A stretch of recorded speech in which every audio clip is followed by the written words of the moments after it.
सहना भवतु सहनौ भुनक्तु सह वीर्यङ्करवावहै तेजस्विनावधीतमस्तु मा विद्विषावहै। ॐ शान्ति शान्ति।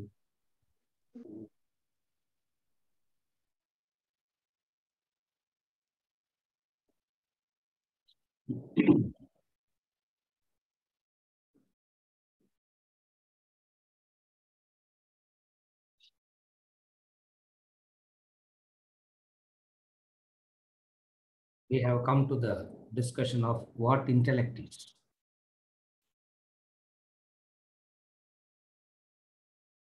The previous session, we saw what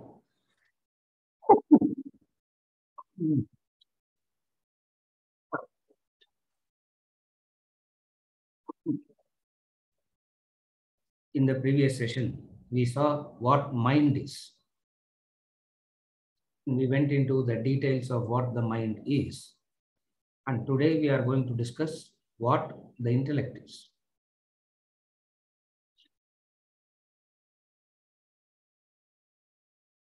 To summarize, till now we have seen life equals action. And this action, work, choice is driven either by the mind or the intellect. What is the mind and what are the consequences of choices by the mind? We saw that. Now we are discussing what the intellect is. So today we will be discussing what the intellect is made up of.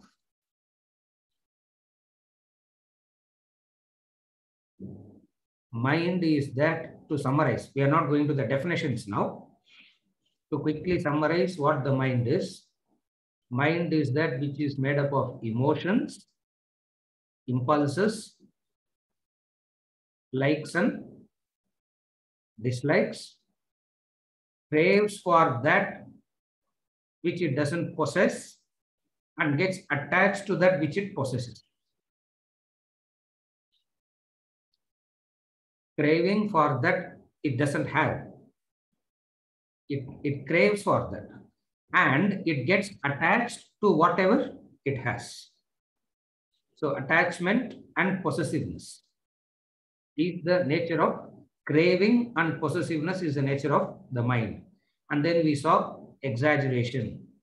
And then we saw mind is that which constantly rambles into the past and the future. Likes and dislikes takes the consistency away. Rambling into the past and future takes the concentration away. Where there is no concentration, where there is no consistency, actions will not be powerful enough. All this we have seen. Then we concluded that mind cannot guide itself, for it is the child. One child cannot parent another child. Mind is the child, and one child cannot parent another child, and therefore you need an intellect. And this intellect is the crux of Vedanta. And what is this intellect? We have seen this. Intellect is the natural protection given to a human being. We saw this in the second session. All species are given a natural protection. The natural protection given to the cobra is the poison. You remove the poison away, you take the poison away, cobra becomes like a piece of rope you can play with. Even then people will be afraid. That's a different story. But the essential natural protection for the cobra is the poison. Sorry.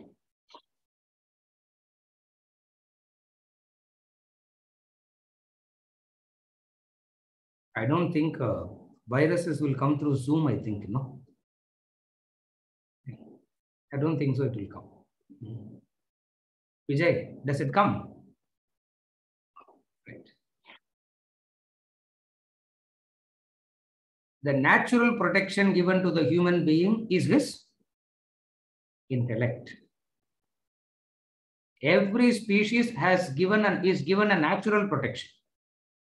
The natural protection given to the tiger, the lion, is the powerful claws.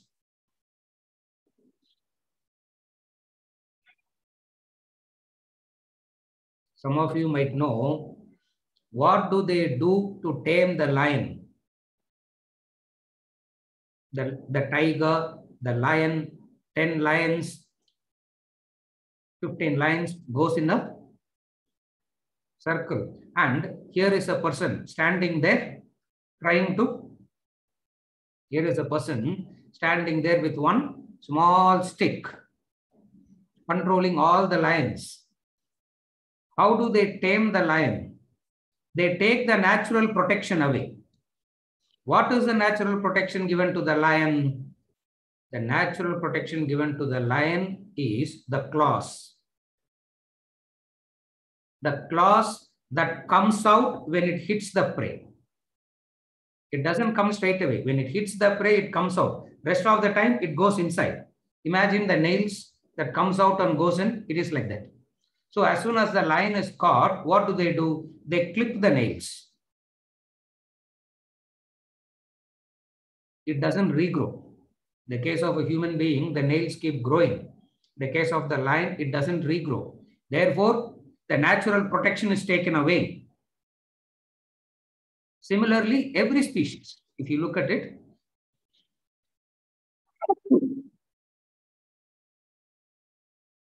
every species, all species is given this natural protection. What is the natural protection to the human being is the question now. Not the physical body, because the physical body is the weakest.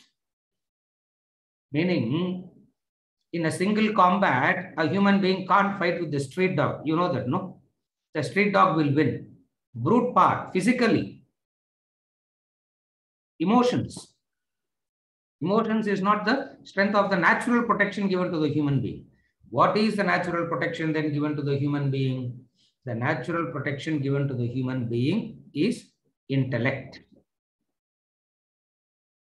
The natural protection given to the human being is this intellect. And we need to make an effort to know it, to strengthen it.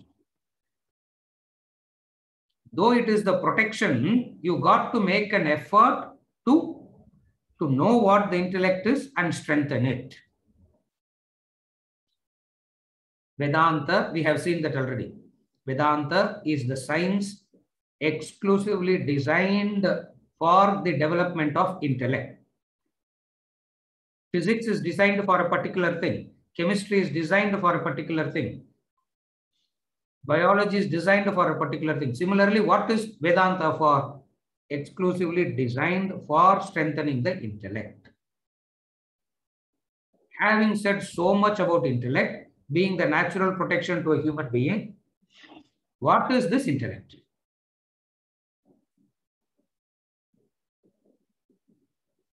Weeks we are hearing this intellect, sir. 4th week also we have come into, and still we have not told what this intellect is.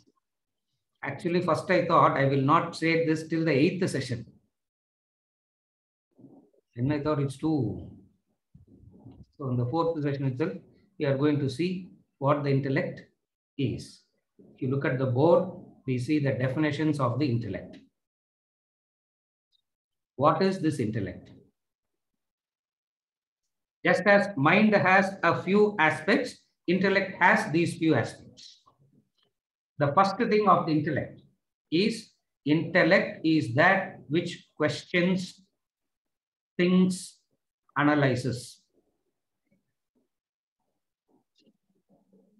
reasons, assesses and concludes, objective and decision maker, explores, obligation, serves, no ownership, attachment, concentration, consistency, cooperation, communication, creativity.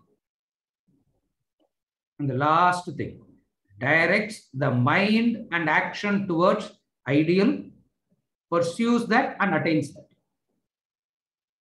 This is the intellect. Now we will take up one by one and we'll see it in detail. The first thing of the intellect is that which questions, thinks, analyzes. Questioning is the fundamental function of the intellect.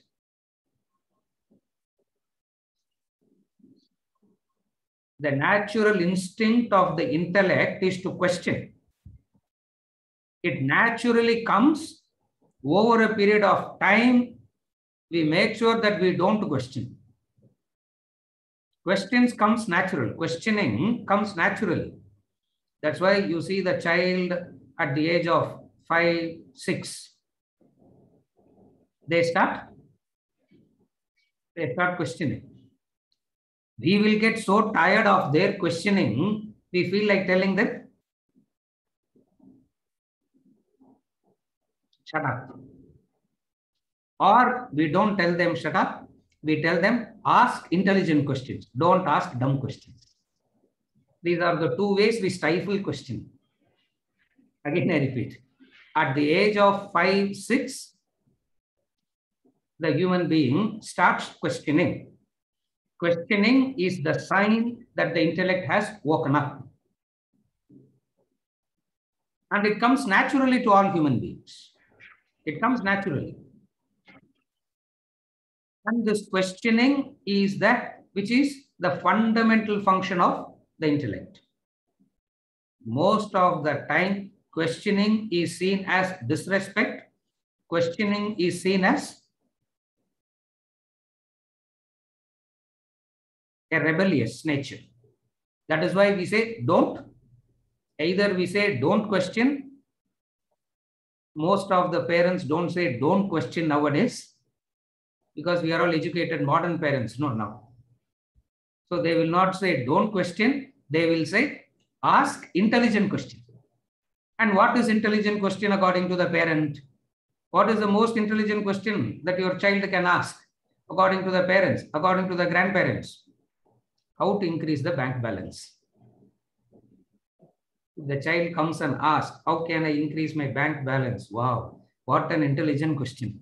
Rest of the questions are all not intelligent. I still remember one of the very first questions that my daughter asked me is, why is pink pink? Suddenly, she came to me one day and she said, Papa, why is pink pink? First time I am thinking, why is pink? Pink. I can talk about the Vygotsky colors. I can talk about certain basic physical things and all that. Next question. We are all falling. Where will Earth fall? What dumb question. Where can Earth fall? Earth cannot fall anywhere. It will be there only. By the time the child reaches the age of 12, 13, it has lost the natural ability to question. Carefully follow. It will go on acquiring intelligence.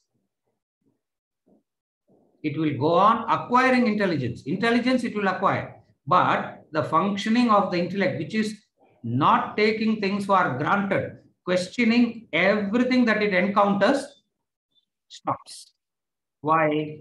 Because it is not promoted.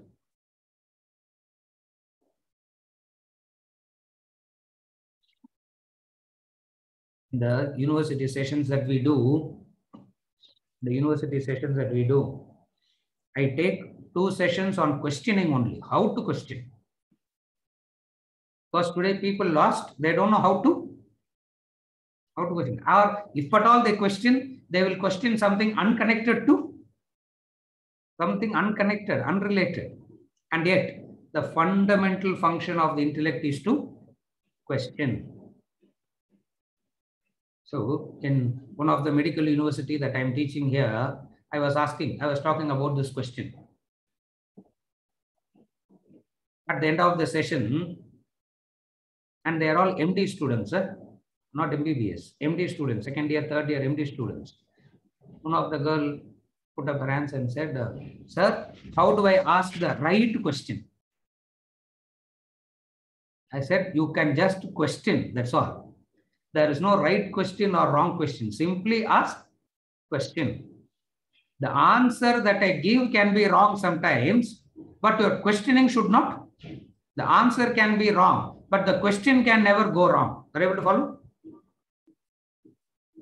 And questioning has lot of sanctity in Vedantic literature.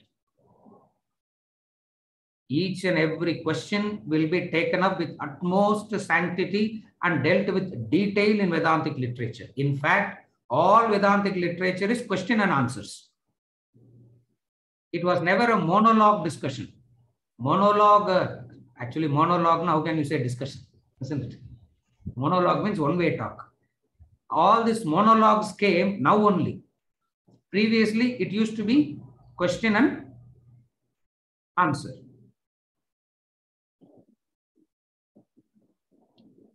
Why questions are dealt with utmost sanctity? Each and every question removes one layer of ignorance. Each and every question that you ask removes one layer of ignorance. Therefore, those questions are dealt with sanctity. Thinks and it analyzes. Intellect is that which questions. Intellect is that which thinks and then it analyzes.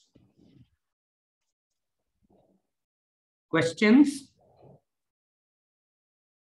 gather data, analyze the data to make it sequential, which is called reasoning. Come to take various factors into consideration, which is called assessment. And finally, it comes to a conclusion. And that conclusion that the intellect comes to is knowledge.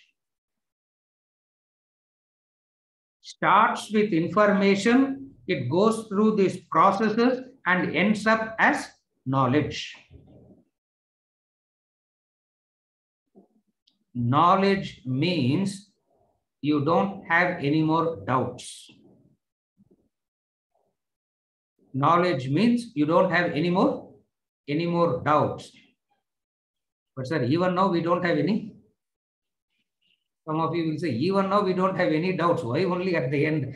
Veda Antalada we don't have doubts. No. In the Veda Purva, in the Veda beginning only we don't have doubts. What Vedanta does, since when people don't ask doubts, the knowledge itself poses a question and it answers. Somebody asks a question, it will be answered. If there is no question, the Vedanta itself will pose a question and it will answer. Will pose a question and it will answer. And the extraordinary natural protection that is given to a human being is the ability to question.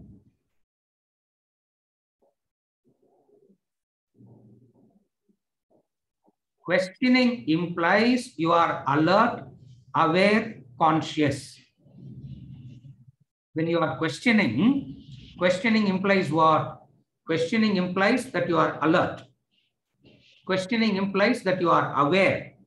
Questioning implies that you are conscious.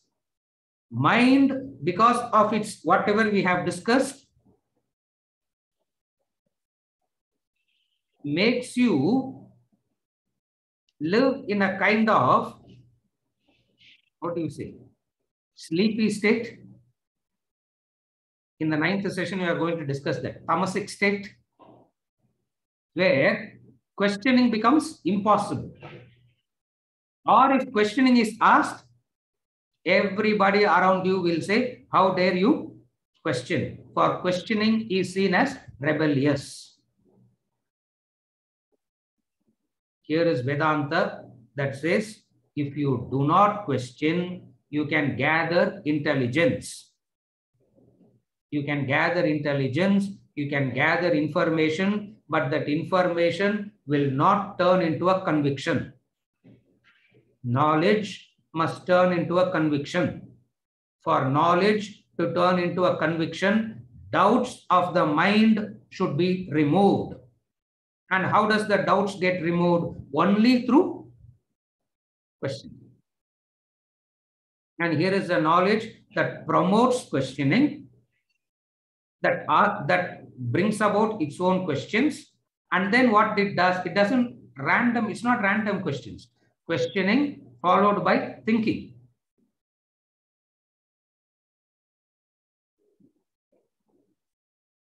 Again, thinking doesn't mean wild guessing. Again, thinking doesn't mean wild guessing. It follows a pattern of analysis, reason. It's called logic, reason, analysis. Tarka, Nyaya, Mimamsa. Three pillars of Vedantic discussion. Tarka, Nyaya, Mimamsa. In English, it's called logic, reason, analysis. With all these factors, with this logic, reason, and analysis, it comes to a conclusion. And that conclusion turns into a conviction. And when you are convinced, knowledge has turned into wisdom. So, stages: information, knowledge, and wisdom. Information, knowledge, wisdom. That is the intellect. So, the first two aspects of the intellect is questioning, thinking, analyzing, reasoning, assessment.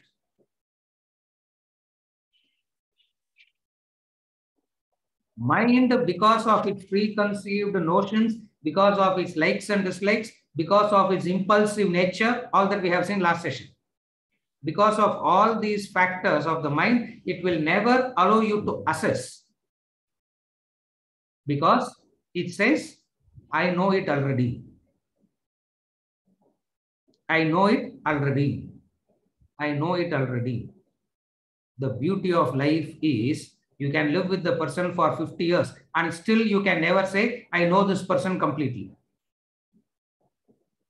You cannot, because something keeps coming up. And you'll ask, from where was this hiding for so long? That person says, I myself don't know where it was hiding. Assessment makes you to be aware of this. And what is assessment? Assessment is the right understanding of an object and being as it is. Again, I repeat, assessment means the right understanding, the right acceptance of the object and being as it is, as they are. Not what you want them to be. Not what you want it to be. Are you able to see the difference? One is understanding it as it is.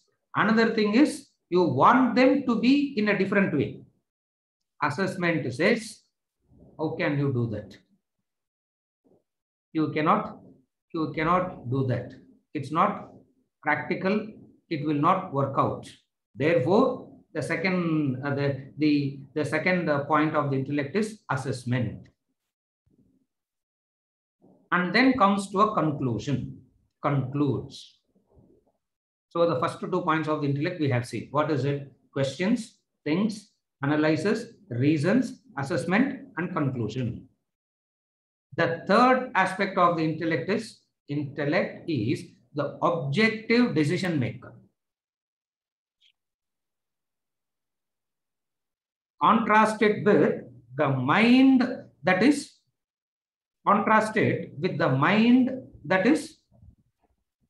craving and gets attached. Mind is that which craves for what it doesn't have and gets attached to what it has. Now, what is because of this craving and attachment, it loses objectivity. And what is objectivity? Objectivity is the ability to stand apart, ability to keep the emotions aside and learning to look at the situation is called objectivity.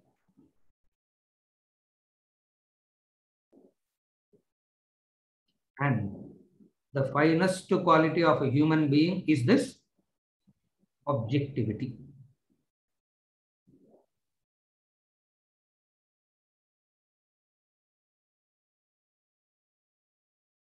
Emotions makes you get involved. Intellect keeps the emotions aside and learn to look at things and beings objectively. Learn to look at situations objectively.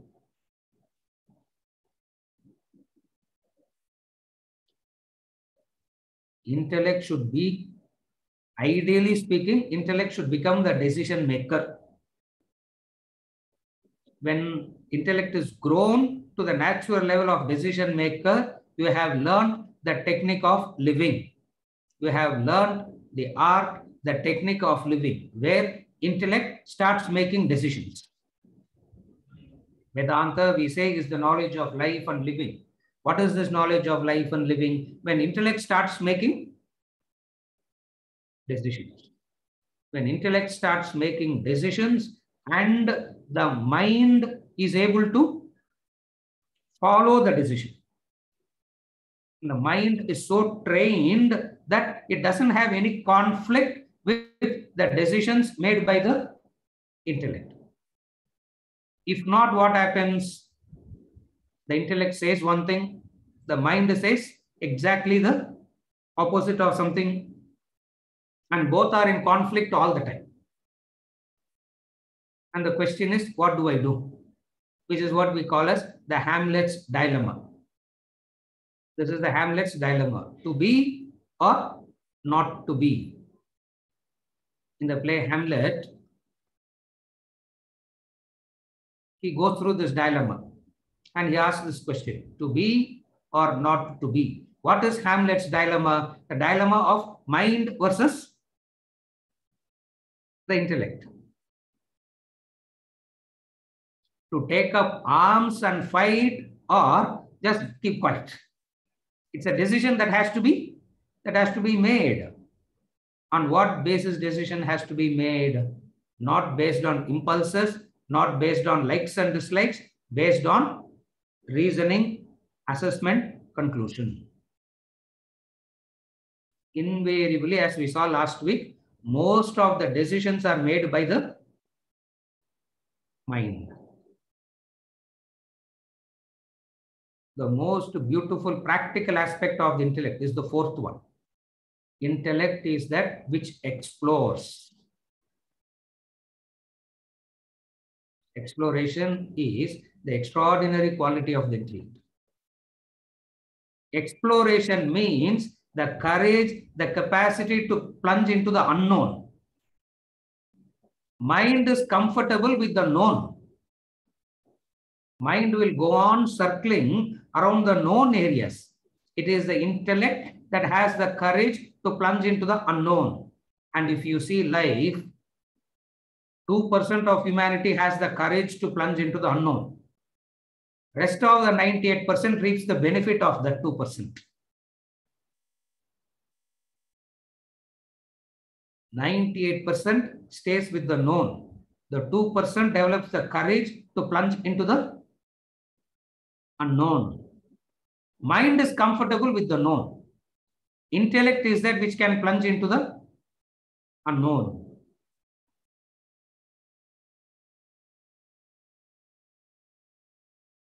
For generations, human beings stood at the shore, looking at the ocean. And when you stand looking at the ocean, how does the ocean appear? When you stand at the shore and look at the ocean, how does the ocean appear? the ocean appear like a straight line, isn't it? It appears like a straight line, and if you go closer, you will trip and fall. So it's obvious. So generations never had the courage to plan. One person had the courage to go into the ocean. Exploration. Mind, because of the emotions, will not want to explore.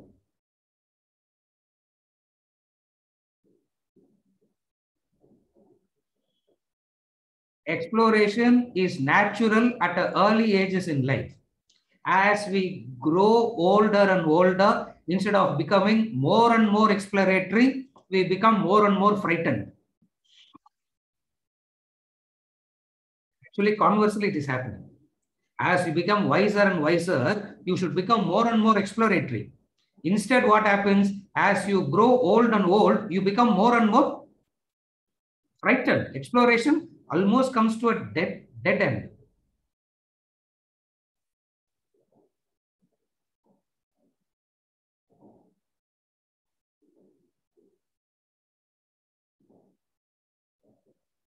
Why this exploration comes to a dead end? Because the emotions have become so powerful. And one of the practical utility of the intellect is the capacity to explore. Explore involves a risk. Are you able to follow why we are so afraid of exploring? Explore involves a risk. And the mind always asks this question. What is the question? I'm ready to explore, sir, as long as the result is guaranteed. If the result is guaranteed, where is exploration after that? Exploration means you do not know what's going to happen. Sunil, are you able to follow? Exploration means you do not know what's going to happen. Then only it can be called exploration. But the mind will always ask for a guarantee. What is the guarantee? Sir, I'm ready to explore. I'm ready to put any amount of time and effort and etc. But only one guarantee you should give. What? You are sure that it will work? No. Intellect says we don't know. You have to explore. So the first fear of exploration is the element of the fear of failure. The fear of failure. And nowadays, the fear of failure stifles society. We are afraid. We transfer this fear of failure to the next generation, crippling them. And failure is seen as an insult. Why exploration is difficult? Because failure is seen as wrong. Failure is seen as an insult. Why? Because we have invested so much of time and we have invested so much of money also. That's why in this culture, before the child reaches the age of 15, 16, the child must be allowed to explore as much as possible. Little bit of arts, little bit of music, little bit of games, little bit of this, so that the child explores and you support the exploration. Obviously, the child will find its own nature finally. Before it can find its nature, you should allow the child to explore.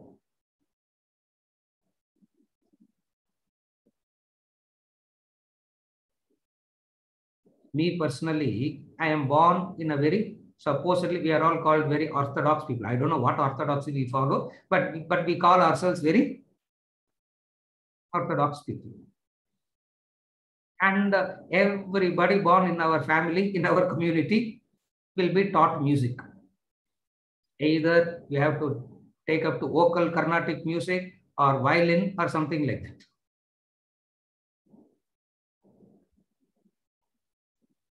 All of a sudden, one day, my daughter came and said, I want to play guitar. Guitar is an instrument we have not. We don't know. I have not seen it. I don't know what it is. How can you play guitar in this family? You should play veena. No, but for Saraswati doesn't play guitar. Saraswati plays only, Goddess Saraswati plays only veena. Since Goddess Saraswati doesn't play guitar, you should not play. I told my daughter, come, let's go and buy a guitar. First thing we have to buy a guitar, no? So we went to the store here. So I told that fellow asked me, sir, you have a guitar, whichever you want, you take. I said, I really don't know anything about this guitar. What is the reasonable one for a beginner? Exploration. She is exploring. I never thought that she's going to become another Justin Bieber. Huh? I never thought, or nor did I want her to become. It is an exploration, and allow that exploration to happen. In that exploration, what will happen? Some time, some money, all that goes into it. It has got nothing to do with the success or failure of that exploration. The very exploration brings about a courage. Exploration is that which brings about the courage. And intellect is that which can explore. And the biggest mental block that exploration removes is the fear of failure. The biggest problem that exploration removes is the fear of failure. Because in exploration, in the beginning itself, you have understood what it may work, it may not work. That's called exploration. If the result is already guaranteed, you cannot call that as exploration. Very few people take up research. Those who take up research also quit halfway through. Why? Because they explore. They explore, they try, they come up with a formula and they think they have sorted it. After 4 years of work, they realize that it didn't work. Next morning, to wake up and start all over again is exploration. Mind, emotions will not allow you to do that. The emotions will come and say, here, connect to the exaggeration of the mind. The exaggeration of the mind comes and says, 4 years you have tried, it didn't work. How are you sure that it will work? Simply stop. Correct, Aparna. Simply stop. Don't explore. Don't waste time by exploring. The man who discovered the bulb, this is history. The man who discovered the bulb, Thomas Alva Edison, he discovered the bulb. You know, it took him 25 years to discover a bulb.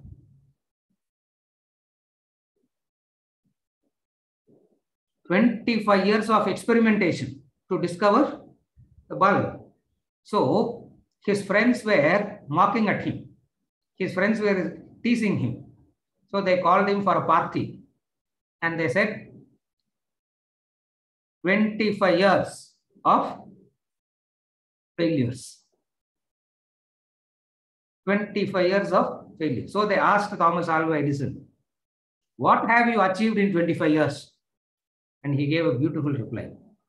In 25 years, I have learned 1,000 ways of how not to make a bulb. 1,000 ways of how not to make a bulb. But bulb one day I will make. And here we are sitting and enjoying the benefits of it. They will follow. One person explores, had the courage, and we are sitting and enjoying the benefit.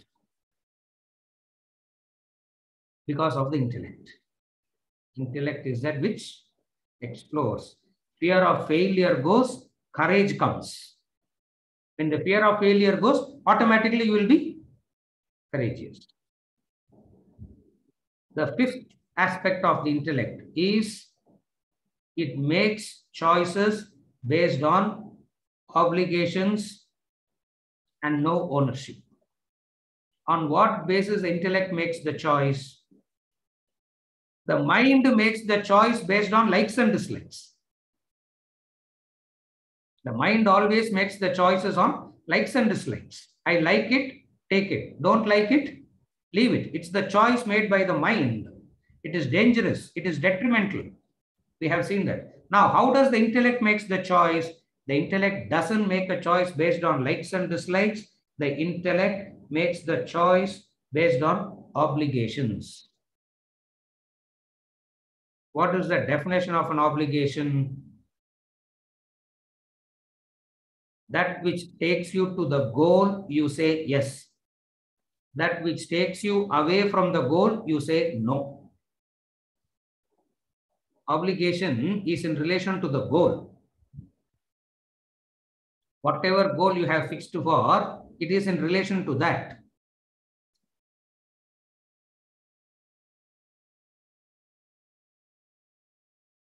Layperson calls it as duties, responsibilities. We don't use it in the sense of duties and responsibilities. Obligations are used in the sense of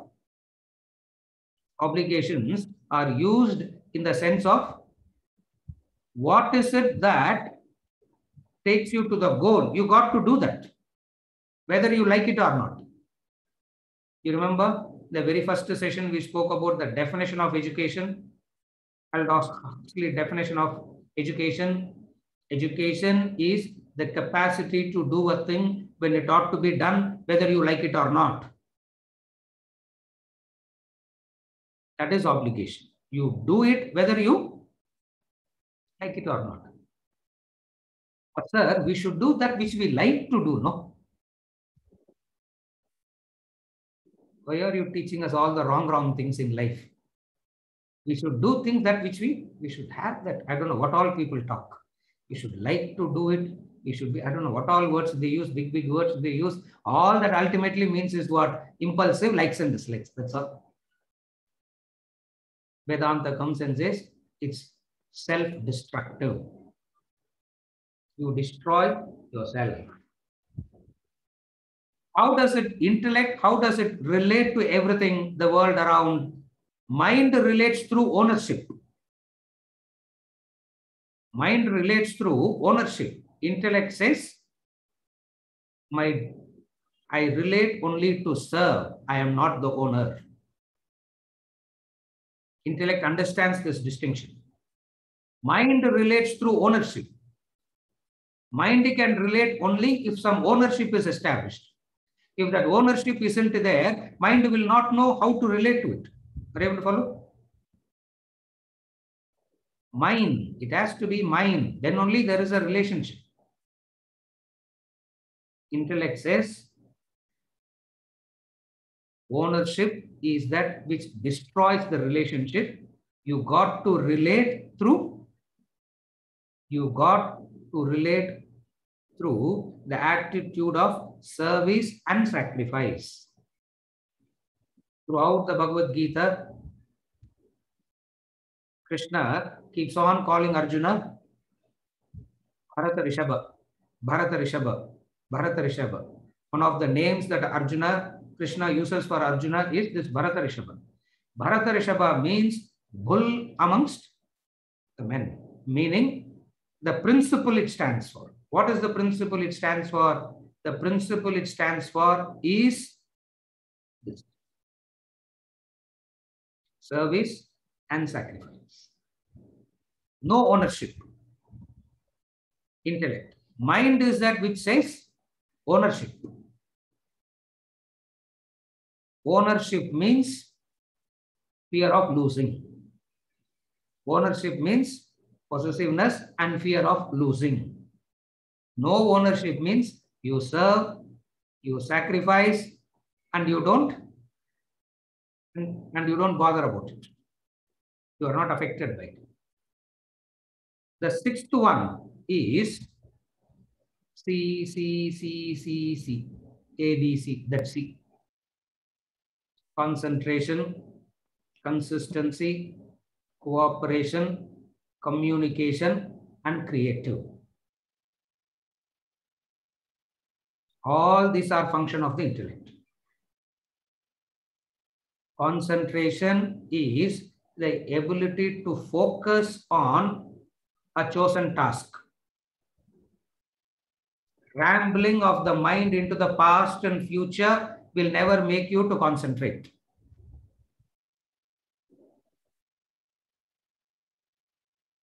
For example,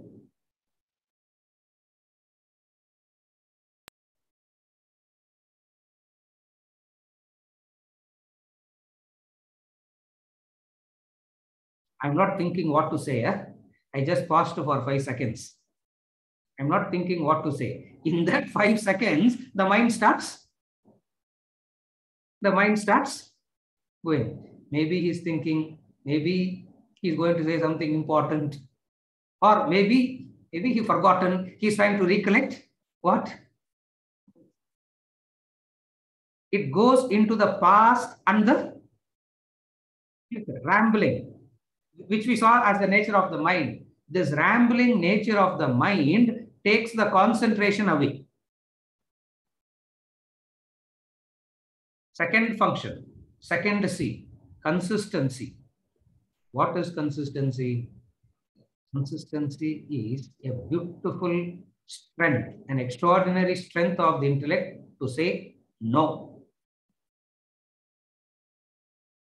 Again, I repeat, what is consistency? Consistency is nothing but the capacity to say no. No to what? No to the temptations of the mind. That's what. No to what? No to the temptations of, when you say no to the temptations of the mind, you are consistent. Opposite of consistency is what? Opposite of consistency is inconsistency, sir. Yeah, that is linguistic opposite. Don't take the linguistic opposite, sir. Linguistic opposite doesn't communicate it rightly. It's not a linguistic opposite. Inconsistency is when you go on saying yes, yes, yes, yes, yes to everything. Achievement, your success, your achievement is dependent upon the number of no you say, not the number of yes, the number of no. Because in order to achieve one thing, you got to say no to 99 other things. Mind will not have the courage to say no, because the mind will say, what will they think? What will this person think? What the neighbor will think? So worried about so many factors that it can never say no. And the fact that it cannot say no, it loses its consistency. And intellect is that which can say no. And you need courage to say. Weakness is to keep saying yes, yes, yes, yes, yes. Weakness it is. It's an emotional weakness. Courage is to say no. Your strength is determined by the number of no that you can say. All the achievers have said no. That ability to say no is called consistency. The third thing is cooperation. Cooperation is what in layperson's term is called teamwork. In layperson's terminology, cooperation is called teamwork. Why teamwork is very important? Because intellect understands that you can never do things by yourself. You need the cooperation of, you need the support and help of others.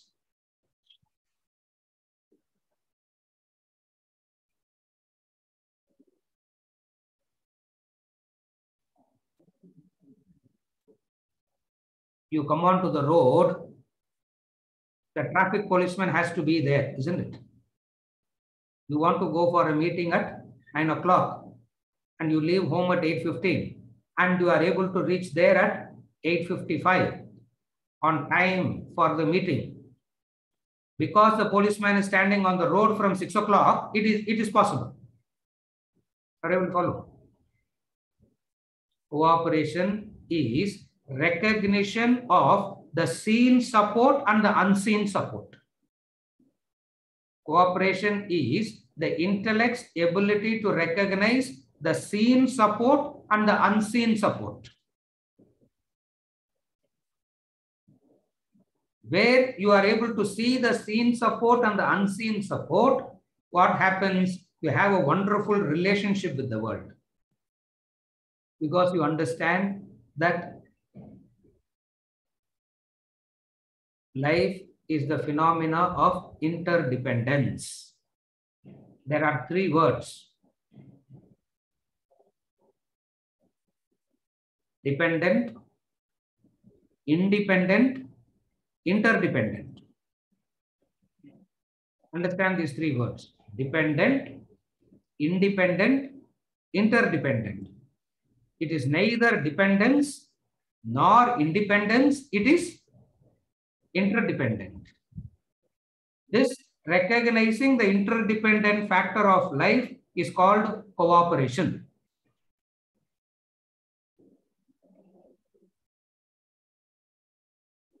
The tree is dependent on you and you are dependent on the tree. So when you are cutting the tree, what are you cutting? You are not cutting the tree. When you are cutting the tree, you are cutting your own self. Because you are cutting your own supply. Because of the phenomena of interdependent. I'm not saying don't cut trees or promote trees, sir. That's not what we are interested in. We are not interested in tree building or anything. I'm only using it as an example to communicate interdependent. How everything in life is interdependent. Recognizing this interdependency is called cooperation. The mind always says, in contrast, what does the mind say? I am a self-made man, sir. I am a self-made man. Each and every brick in this house is mine. As though he created the sand, as though he created the brick, as though he put up the building. He doesn't even know how the building is standing. He doesn't even know what goes into all that. And yet, he says, this is called not recognizing the cooperative factor. Not recognizing the interdependent factor. Recognizing the interdependence removes the mental agitation because the conflict goes. When you recognize the interdependent, conflict goes out. When conflicts are gone, you are more effective, you are more productive, you are more dynamic. The fourth one, communication.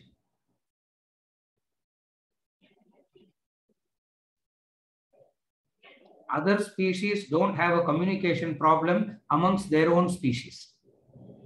Human beings alone has the problem of communication with their own species. That's why even in this classroom, every 20 minutes, I have to ask, are you able to follow? Are you able to follow? Because I don't know. At least normally we can know. And especially in this Zoom and all, I really don't know what is happening. And I can't come very close to see also. Because if I come very close, you will not see my face. You will only see my nose. No. So I can't come close. I can't go away also. I don't know what is. So I have to keep asking, is it all right? Are you following? Are you following? Why? Because there's always a doubt. What? I am trying to say something. You can end up understanding it so completely opposite. I want to say something. I end up saying something else. You understand it so differently. And then you will say, fantastic session also, sir. Other species don't have this problem of communication.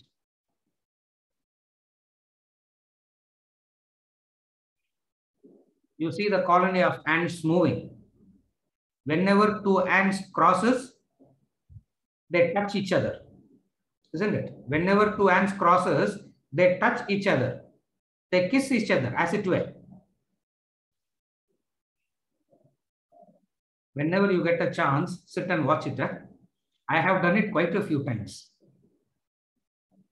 Hours together, I will sit and watch and skip. And they move at a speed. They keep kissing, moving, kissing, moving, kissing, moving. They are not kissing. They are communicating with each other. You know that, no? They are communicating with each other. The beauty of the whole thing is not a single ant will stop and say, touch me again. I didn't understand.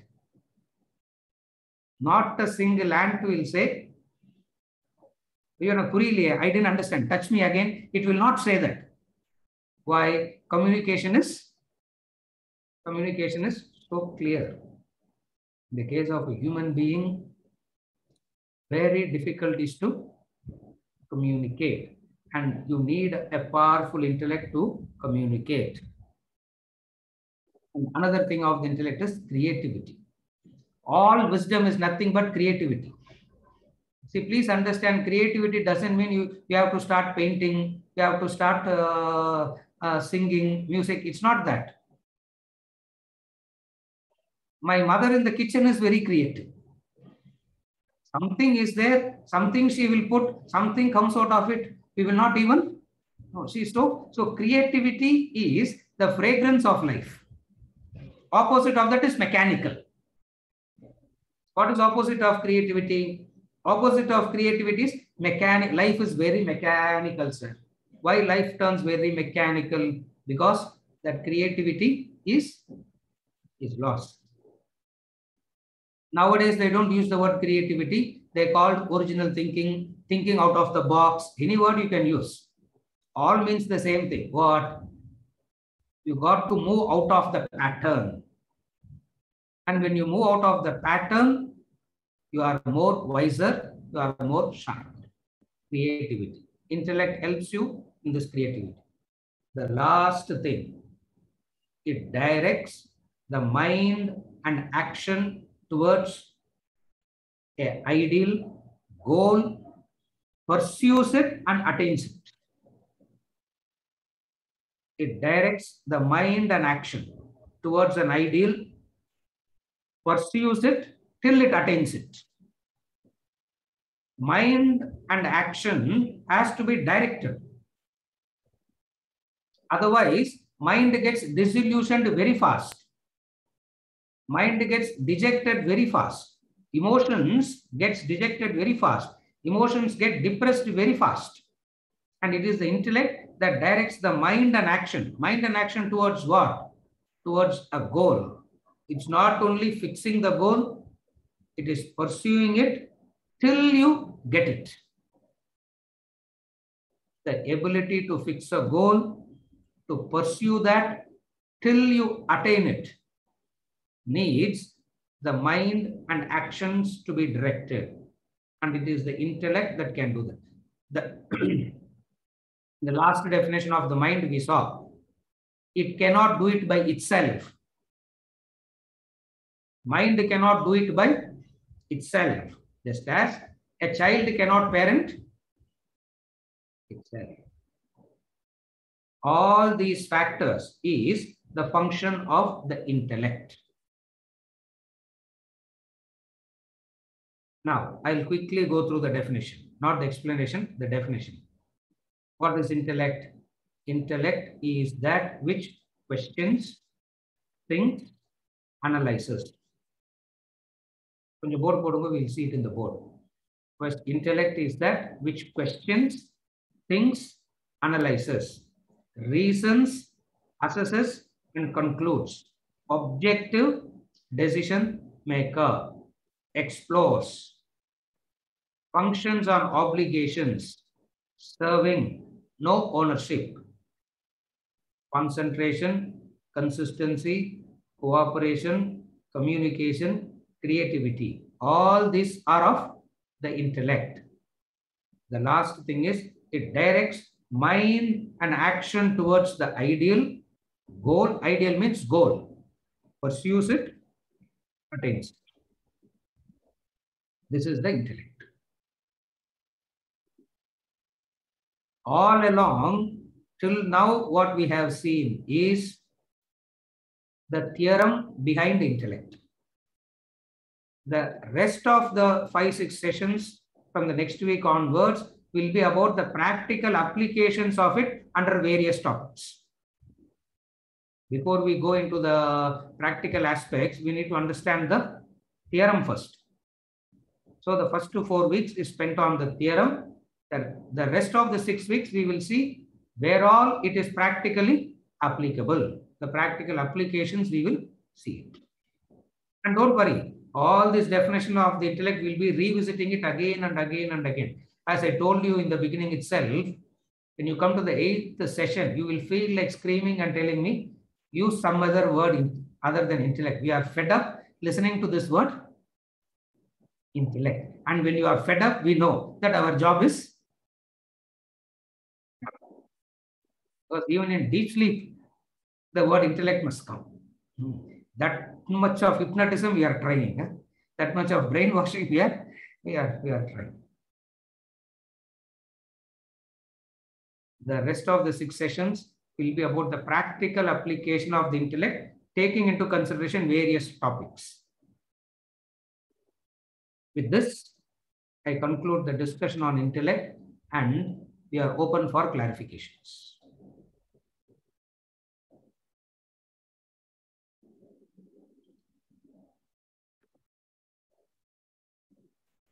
Sir, Sunil, yes, sir. Sunil, yes. Sir, this regarding this exploration, as a parent, we should actually support the ideas of children and allow them to explore into various activities. But you also said that, I mean, in the case of children, any idea of going into a particular activity, it starts with the looking at some other kids, or initiation comes from a basic like and dislike. In this case, the trigger for any exploration starts from likes and dislikes only. In that case, can't we say that it is impulsive towards exploring towards it? Yes. Now, we cannot call it as impulsive in the case of the child. Why? Because the very nature at that age is to explore. The nature itself is to explore. Not necessarily become a master in that. See, the difficulty that we have is when the child wants to explore something, we straight away expect the child to become a master in that. If the child says, I want to play cricket, immediately I want the child to become like a Sachin Tendulkar. You have seen the Horlicks advertisements, no? Best in science, best in mathematics, best in dancing, best in tennis. I don't know. How can the child be best in? So it kinds of discourages the child from exploration. As a parent, the obligation and responsibility of the parent is to allow the child to explore. Obviously, as I said, there is an element of risk involved, there is an element of time involved, there is an element of money involved. All this is understood, all this is implied. But that's the obligation of the parent to allow the child to explore. And it has got nothing to do with economics or anything. It is always to do with the fear of, it always got to do with the fear of failure. If only the parent can inculcate this, what? It is not criminal to fail. See, most of the suicides after the examinations happens not because of the child is afraid that it has failed. Why does it commit suicide? Because of not able to fulfill the expectation of someone else, it commits suicide. You know that? No, they don't, because see, at that age, failure is not a big deal for them. But then the expectations and the pressure has taken them to the extent of committing suicide. It means what? Whole lifetime they will be living in a shell. And when they live in a shell, how can you expect them to be dynamic? How can you expect them to be creative? How can you expect them to be bold enough? Therefore, I said allow them to explore. Is it okay, Sunil? Yeah. Good evening. Yes, Soumya. So I have a question related to two things. For example, going with likes and dislikes and analyzing and then bringing a conclusion about something. So if we take example of choosing a career, 1, and 2 is choosing a life partner. So in both these cases, people say that your heart knows, follow your heart's desires, the purpose of life, all those things. Now, I don't know how to, bring clarity on both these things. Yes. As far as choosing your career and all is concerned, we are going to talk about that in the next session. For dharma, etc. We are going to talk about that. And as far as choosing the partner is concerned, we have not yet chosen, no? No. Oh, very good. Yeah. Because if you have already chosen, then what are we discussing? Isn't it? So now that we have not chosen, it's not about following the heart. We are not saying choose a person that you hate. But you don't make choices on emotions, because at any point of time, it changes very fast. When the emotion changes, what happens? You are stuck, no? So emotion alone should not be the guiding factor. Then what should be the guiding factor? That also we are going to discuss in the practical applications. Because all these questions, which are more practical, is what we are going to discuss in the next 6 sessions. We are going to take up one by one and discuss. There we'll be dealing with it in specific points. You follow? But it is coming. That's why I said the rest of the 6 sessions are the practical applications of what we have discussed into our life. So just some patience. Okay, Soumya? Okay. Next one. Puneet. Sir, good evening, Balakrishnan here. Can I speak? Yes, Balakrishnan. Yes, sorry. Yeah. Yes, sir. Very often we hear somebody saying you speak your mind. Yes. That means you communicate what is in your mind in a clear-cut terms, so that there is no ambiguity. Yes. Is it mind-driven or intellect-driven, sir? In the 17th chapter of the Bhagavad Gita, he talks about how to communicate. Anudvekakaram vakyam, anudvekakaram satyam, priyam, hitam. 4 words he uses. The 4 words that he uses is anudvekakaram, satyam, priyam, hitam. You got to speak the truth. It got to be beneficial. It got to be pleasant. And it got to be appealing. I can't say I'm speaking the mind and just use harsh words and then say I'm just being factual. I can't do that. Where do we derive how to communicate? We derive the methodology of communication from 17th chapter of the Bhagavad Gita. He uses 4 words. Anudvekakaram, satyam, priyam, hitam. You got to be, there should not be ambiguity at all. It should be clear, it should be specific, it should be precise, it should be pleasant, it should be truthful. Truthful doesn't mean I can hurt anybody, isn't it? I'm only speaking the truth and use harsh words and hurt. Again, that is not right communication. So I take into consideration these factors. When I take into consideration these factors, I'm communicating. It means I need some objectivity. Emotions makes me lose my objectivity and I'll be impulsive in communication. Is it okay, sir? Balakrishnan. So these are the 4 things. He's saying something. Keep Balakrishna, whoever asks the question, keep them open.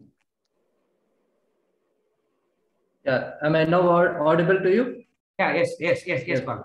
When we talk of natural protection that is available to human being, is will we say he survives by his willpower. That willpower it's a misnomer. It is of mind also. It is of intellect also. So where do we categorize this? The willpower is a function of the intellect, because it is willing, making a conscious effort. Okay.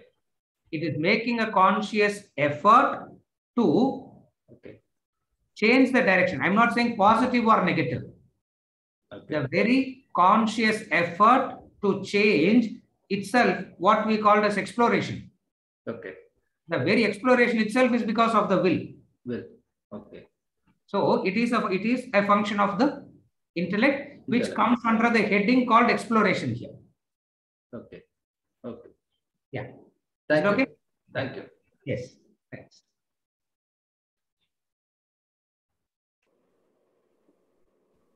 My question is that, is all questioning a function of the intellect?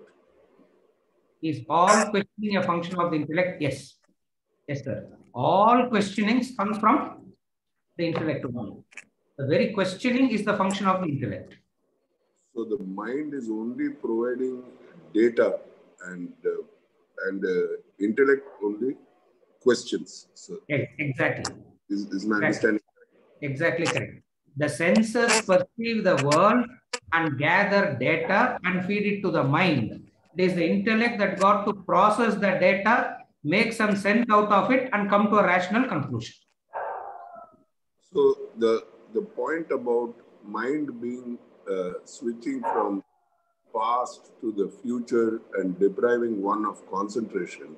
Yeah. So when it is, as long as it is past, it is okay. It is data that it is deriving from our experience. Yes. But when it is switching to future, then is it extrapolating the data and trying to project it to the future, creating apprehensions or desires or wishes for us?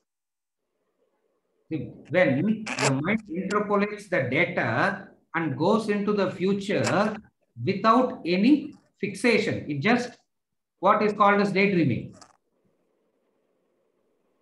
That is play of the mind. That is play of the mind. That is play of the mind. Yeah, that is play of the mind. Intellect has a clear goal onto the future. It has a destination to reach.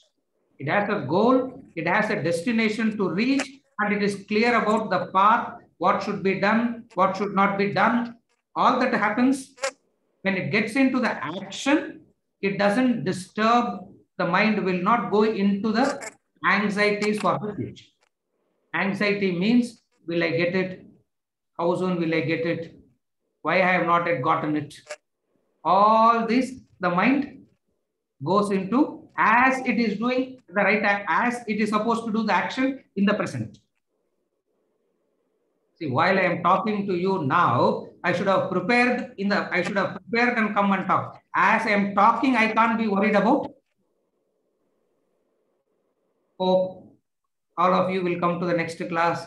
Hope I'm keeping it so interesting. All this I should have done when? Before I come into 4:30. The moment I come into 4:30 and start, Om Sahana Bhavatu, what should happen? Clip the past, clip the future, and focus on the current. Is it okay, Krishna? Thank you. Thank you. Yeah.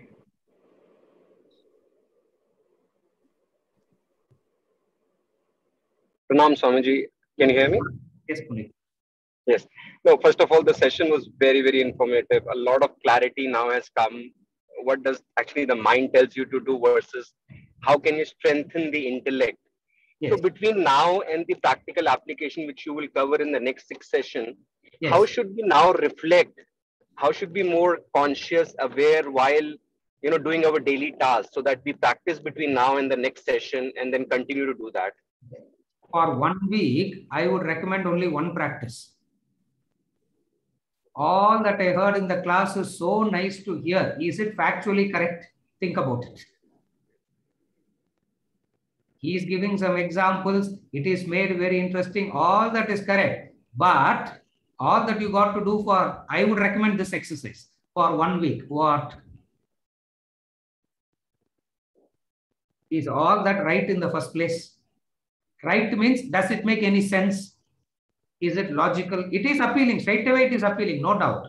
We try to make it very simple, and we don't go into so much of scholarly, technical, psychological ways of explaining all this and confusing. We try to keep it as simple as possible. But 1 week of work that I would recommend is this. What? You heard something as mind, you heard something as intellect. Just whenever you get time, simply reflect on this. What is reflecting on this? Suddenly some fellow is coming and saying this is mind. Suddenly he is saying this is intellect. Examine that. Examine that objectively. Are you able to follow, Puneet? This 1 week of preparation, when you do the next week of practical application, becomes more easy, more appealing, more practical. Are you able to follow? Sure. So in this 1 week, I would only recommend this practice. What? Try to remember all that is said about mind and intellect and question and ask yourself, does it make any sense? Or it was just made you to believe that there is this. Are you able to see the difference? Yes. Just because of that scholarly examples and words and this and that, you are just made to believe in this, or mind and intellect. In this classroom, I recommend you to think about it for the next 1 week. Sure, sure. Thank you. Is it okay? Yeah.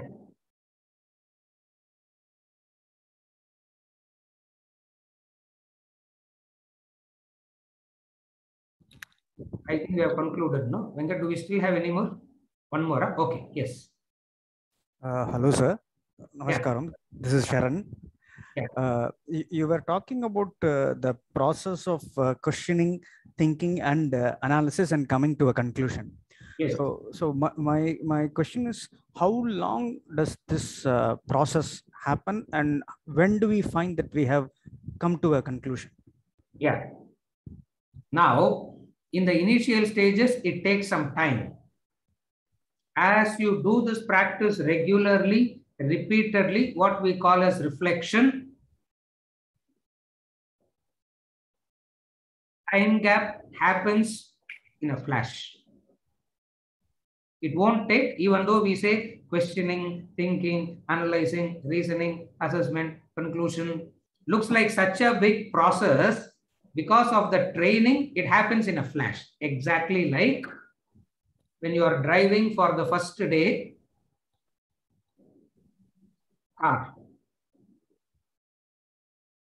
the 100 feet road will look very small, isn't it? All the vehicles that is coming in front looks like it is going to hit you. And you will hold the steering so tightly as though the entire weight of the car, at least I did that. When I was holding the steering, I was holding it so tightly. My instructor said, Lusa Udupa, why are you are not carrying the car. It is there. Now, by and by what happens? By this regular practice, over a period of time, what happens? When a child crosses, the legs goes to the brake instantly, isn't it? That is wisdom. That's what intellect is. So how does it happen? This question, the time gap between questioning, thinking, analyzing, assessing, conclusion, all happens in a flash. That's the training that we develop. That's the training. By training, you will do it. So initially it may take some time. Over a period of time, it happens faster and faster and faster, to an extent where it is almost instantaneous. Looking, seeing, and concluding is instantaneous. It will look as impulsive. It may look very impulsive. But then you know that it is not impulsive because you have trained yourself to this level. Are you able to follow, Sharan? Yeah. So initially it will take some time. So what will happen is during that process, the emotions won't come into place. It is just the intellect that will be taking the decisions. Yes. Intellect will consider emotion. So intellect will not cut the mind off. Intellect will not neglect the mind. Intellect will consider the mind also. But decision will not be made wholly based on the mind. That's the only difference. It's like you ask the child what you want to know. You don't stuff it on the child. So mind will be considered. Intellect will consider the mind. It's not that it is going to stifle the mind or ignore the mind. The only difference is decision making is not done by the mind. Thank you so much. Yeah, thank you so much. Yeah, thanks, sir.